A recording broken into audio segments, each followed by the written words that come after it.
Hi Taurus, welcome to Higher Source Tarot for your weekly tarot check. This is for the week of December 13th through December 20th for all Taurus, Sun, Moon, Rising, and Venus. And if you're new to the channel, I post new readings every Friday and then typically again on Monday or Tuesday. So if a reading doesn't resonate, you can always check a different part of your chart. You can check back in a couple of days and see what's new. Or you could even watch an older reading if the title speaks to you. Really, the readings are timeless. It's sacred divination. They don't use a human timeline like we do. And if you haven't subscribed yet, I'd love to invite you to join us and subscribe. And if you hit the bell, that will also give you notifications when new readings are posted for you. So let's begin and get the guidance here for Taurus, please.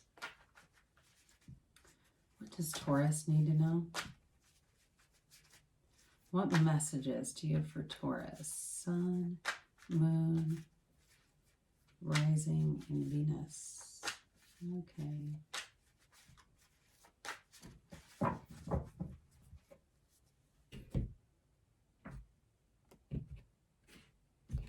So we'll begin with our tarot reading, and then we'll do an Angel Answers Oracle. So you can ask your yes/no questions timeline.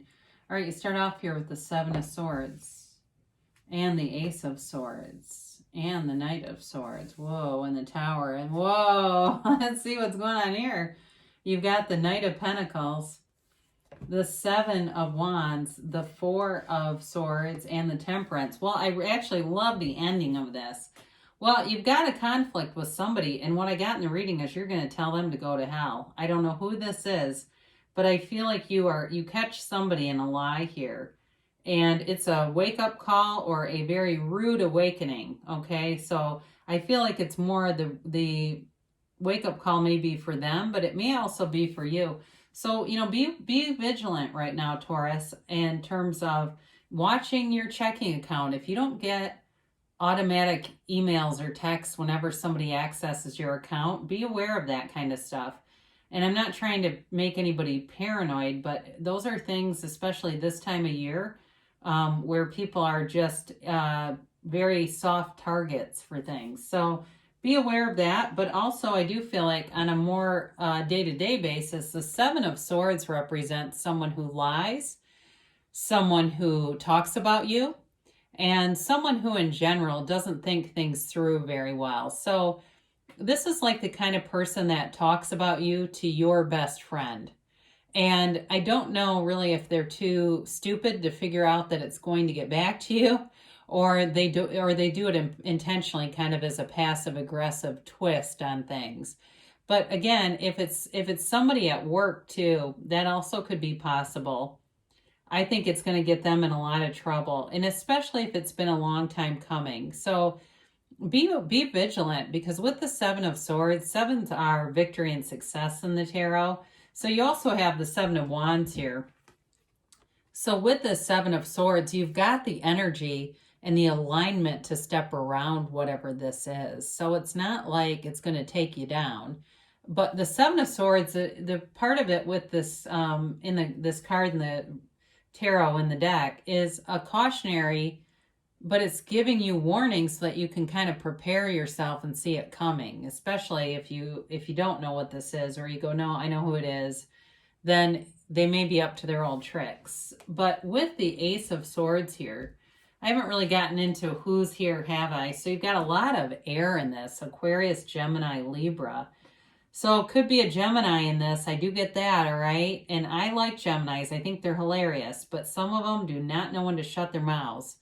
And I feel like it could be that type of person who just can't figure it out. Doesn't matter how many people get pissed off at them.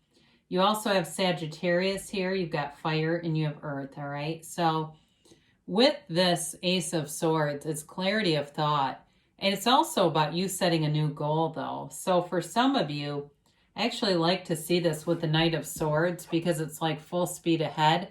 So if you have any kind of a goal for yourself and you're going, you know what, I'm not waiting until a new year. I'm not going to get blackout drunk and then wake up feeling like crap and decide, oh, it's time to set goals for the year. This really is setting yourself up for success, and it's having all the right ideas come in. So if you've got a goal, like you're wanting to start your own YouTube channel, or you're wanting to start some kind of some kind of social media influencer in some way, or do a podcast or something like that, you're going to move forward with it, and you're going to have all the right people show up.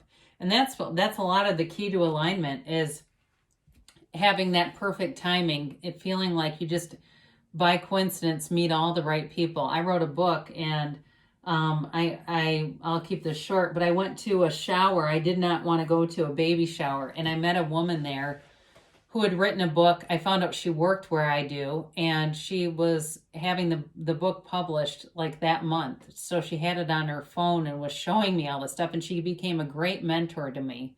So it's that kind of stuff. Also too, for health. Some of you, there may be a goal for health here, and I feel like for somebody here, there may be something shocking around you, maybe in the recent past, where you knew somebody that had a pretty critical health scare.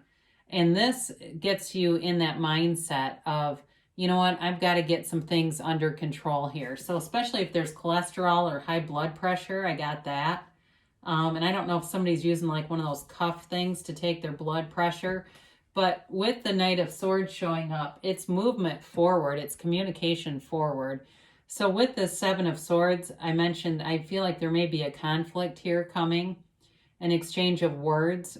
So be aware of that, because somebody like the Seven of Swords, you got to be careful what you say, because they'll use it against you.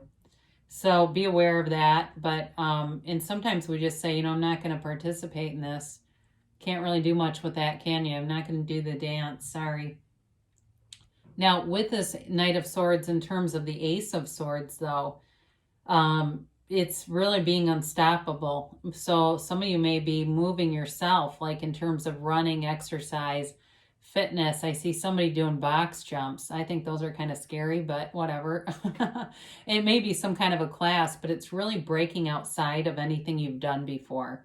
It really is an incredible energy to move you forward. So you're letting go of old ideas here with the Tower, and it really comes in to bring in better things for you. This is the universe or God doing for you what you won't do for yourself. You've manifested this, and it may have been a strong desire for change. It's always what it is. We get this nagging thing that doesn't go away, where we're complacent. We don't do anything in our day-to-day maybe to change it, but we are unhappy with it. And the universe hears that. The universe is here to help you expand. So through this, it feels like contrast, right? We run up against a brick wall and we go, oh, damn it, I did this. But it's actually for your highest good, because it always brings in something better. All these little yellow guys are called yads. They're Hebrew for the first letter of the name of God. And it's bringing you a gift. This lightning bolt from the heavens comes in to knock down the crown, which symbolizes the ego. So it's you dying into spirit. It's you letting go of any ego attachments and living that unconditional life. It really is asking the universe to remove every shred of my self-concept, remove that stuff from me so that I'm not in pain. If that's you, and life can be painful. It is painful, and that's why we shut down in life. But you've got nice aspects coming in here if you made it through that part of the reading, if you didn't stop watching. Now, if I had a conflict, I'd be on the edge of my seat going, oh my God, what do the cards have to say? So you have the Knight of Pentacles, and this brings in an element of stability that's really nice with this. In terms of a relationship, you may have somebody here that's really standing by your side, whether it's a friend or a love interest, and they support you. They might be a quiet companion, but they're supportive inside. Okay, they don't doubt you. They don't question you. And it could be loyalty at work, or it could just be, like I said, a love interest who moves along with a very methodical, steady way. I feel like they don't get into a lot of conflict themselves either. They have a tendency to just kind of be a little bit more reserved in some ways. And I'm not blaming you for this. I'm just saying that that's them. It also may be an offer coming in. So if you are single, you may have somebody here who brings in an offer, And it doesn't, though, even though you have the Knight of Swords here, I feel like it's something else. It is more of a gradual kind of development. It's not this push stuff. Knights are well intentioned though either way, so I don't mind the Knight of Swords being here. So you've got the Seven of Wands here, and I mentioned before the sevens are victory and success in the tarot. This is you being in alignment, and when you're in alignment, you find a solution to every problem. So there's nothing that can really get you down. If there was also, too, I get some kind of a contract where there was an issue, I do feel like that's going to get worked out and signed for whoever that's for. But the Seven of Wands is you being elevated above petty stuff and nonsense. You do not have time for this. You have other better things to focus on, especially if you are one who has this health-related goal or is really focused on fitness, or maybe you broke up with somebody and you're looking to really get your vibration high. This is you. It's high vibrational stuff. And I like the complement of the Four of Swords here with that, because the Seven of Wands is all about taking action. The Four of Swords, though, is really about taking a break. So you've got nice balance. And right when I said taking a break, it was 11:11 on the time. So I just want to let you know that. So with this Four of Swords, and even with that, I look at the Four of Swords, if they were next to each other, that would be 11:11. So there's a synchronicity to me in this. This is a card, though, of meditating and then ask and the door will open. So I mentioned about, closing off our hearts with the pain of life. This is also about being open again, allowing yourself to open up to this and open up to possibilities. I like it with the healing energy of temperance. If we didn't have temperance in here, boy, I'd be concerned. But I do feel like with these last four cards, you get this sort of big shakeup. And then you've got this beautiful Archangel Raphael to come in and heal everything. So ask to have relationships healed. The Four of Swords is not fighting anymore. So any fight that happened, you're recovering from it here. The Temperance card, too, is really about the dawn of a new day. It's a new beginning for you. And it brings in this energy and spirit of love all around you. It's about wearing the world like a loose-fitting garment. And so letting go of anything that doesn't feel like a good fit to you. For some of you, too, though, like I mentioned, you've got a love interest here who I do feel like has a lot of compassion, and there's an earnestness, though, even though they're not, like I said, they're not real pushy. I do feel like they have this ability to commit. I guess maybe that's the earnestness about it, is this commitment that they make. It's very steady, and they're emotionally vulnerable. Even though I mentioned they were kind of quiet and reserved, I think they are emotionally available. So, let's do the angel answers. Now, for some of you, too, I don't know if you're going to a therapist, but the connection between the Four of Swords and Temperance also possibly could be a therapist. I do get that at the juncture here. And a yes, no, maybe.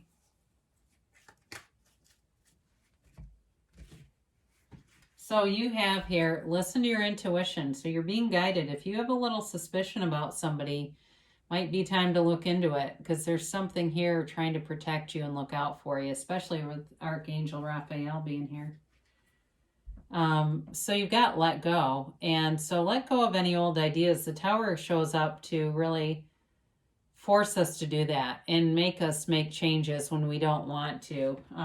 Let go and let the universe, or let go and let God. Now you have success overall. So whatever you need to let go of, that's a great paradox. Letting go, the paradox of letting go brings in so much more. And you have take action. So the Seven of Wands is all about action.